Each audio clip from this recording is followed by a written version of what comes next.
Alright, in this video we are going to go over the two main movers in the calf, the gastroc, which is the upper portion of the back of the calf right here, and the soleus. And we're really just focusing on the back of the calf. We're not going to talk about any anterior tibialis, which is the main mover in the front. But the soleus activates when we have a load and a bent knee, and the gastroc is really active when our knee is stiff and straightened and we're moving. So right now I'm doing a little bit of stretching with the gastroc.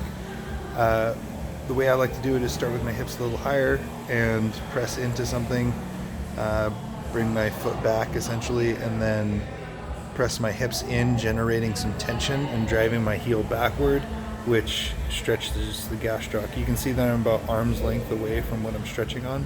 I like to do this on squat racks. It's just most effective to lay my trap on there. You can see my hips are kind of high, my leg is stiff. I'm gonna start pushing my hips in. You can see that I keep my back straight. I had to slide my shoulder up just a little bit to get the right kind of tension, and I'm pushing my heel back. And you can see almost all of my weight, and right now all of my weight is on that right leg. And I'm stretching that gastroc by locking that knee out. And this is a soleus stretching video, so I want to show you the difference between the two. And right now we're just stretching the gastroc. This is not the primary issue for people. Gastroc is, again, the primary mover when we have a locked knee. And I'm showing you a bunch of different movements that are activating the gastroc more than the soleus. So now we're going to get into some soleus activation.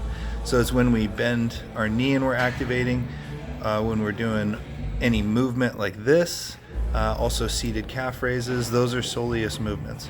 And the way that I like to stretch the soleus is I like to be about 6 inches away, which is mid-arch away from something, and then I will push my knee over my big toe and bring my knee into contact with a wall, a pole, whatever, and I'm focusing on bringing my weight down in front of the toe right here.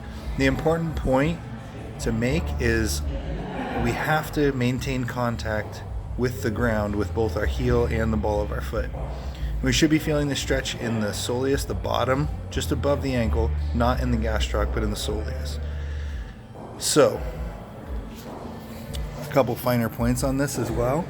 I'm going to demonstrate the other side, and then, so a good way to do this is just line your toe up from where your arch is and then begin stretching. Sometimes we can be a little bit too far away, and this is actually my bad side. So what I'm demonstrating right now is that my knee is not contacting the pole, which means I might be a little bit too far away, because what happens is with a stiff ankle your heel begins to lift up and you're not able to properly stretch that soleus.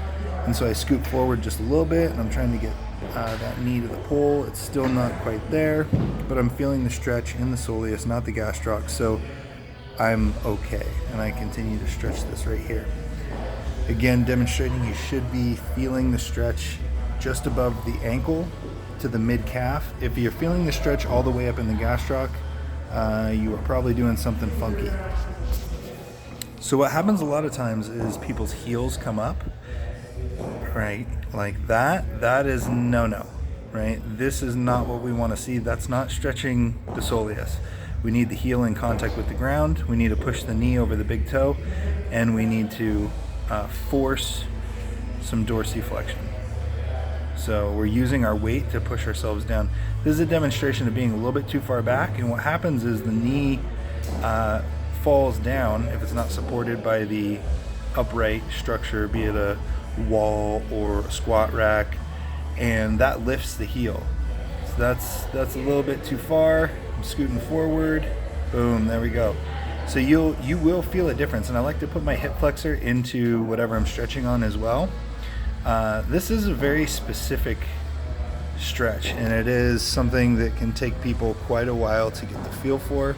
I know several people that took weeks to even be able to feel this movement correctly, or feel the stretch correctly, I should say. So I'm going to demo a couple other options. If you can't feel that stretch, something that we can do is lift the toe, and we're going to block the toe up, and you can notice the arch right here. Now watch my arch very closely. The arch collapses sometimes when we're stretching, and when the arch collapses, something called navicular drop occurs, and we can actually make it so it's very difficult for us to stretch the soleus, but you can see the arch comes up as I lift the big toe up. Isn't that interesting? I can't remember what this effect is called, but this is something that Dr. Bridgman kind of taught me, showed me, educated me in a bit. And he's over in Bellevue, Washington. If anybody wants to go see him over at Bridgman Health Solutions, he is far and away the best chiropractor I've ever met. Anyway, so this is one way to do this. If you have an upright, this is an alternative soleus stretch that I like to do. Note that my knee isn't even really over my toe very far, but having that toe cranked up like that and keeping that arch taut and kind of high really restricts my soleus movement and makes it so the stretch is really forced to be on the soleus. So it's an effective soleus stretch without creating a lot of dorsiflexion. This cannot be done on a wall unless you're on the corner of the wall. And if you are on the corner of the wall, it's going to be kind of hard to do. This is by far best done on a squat rack or something like that. Now I'm going to show you an additional two variations on this. Something that you can use is some kind of block to block your toe up with. And you can do the same thing. So you can block your toe up and you can push your knee forward. You can see that I'm pushing my knee forward and I scoop my left knee back up to shift my weight so I can press it over my right knee.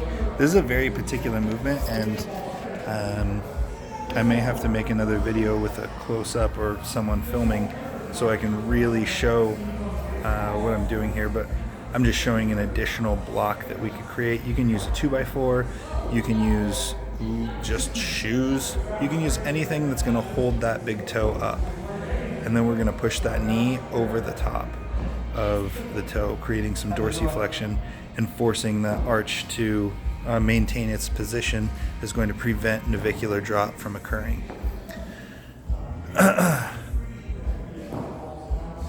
What else can we do when we don't have a PVC, we don't have a wall, we don't have anything? We can literally just create a block with our hand. Now watch this portion carefully, right? I'm going to put one hand under my big toe, and I'm going to put the other hand over the other one, and I'm scooting my opposing knee very far forward. The reason we're doing this is so we can really force a lot of weight into the ball of the foot and while keeping contact with our heel that we're stretching with, right? So if we push too hard forward and our heel actually comes up, we lose the stretch. It's very important that you maintain enough weight and you can get that done. Anyway, ask questions. Thanks for watching, and I'll catch you guys in the next one.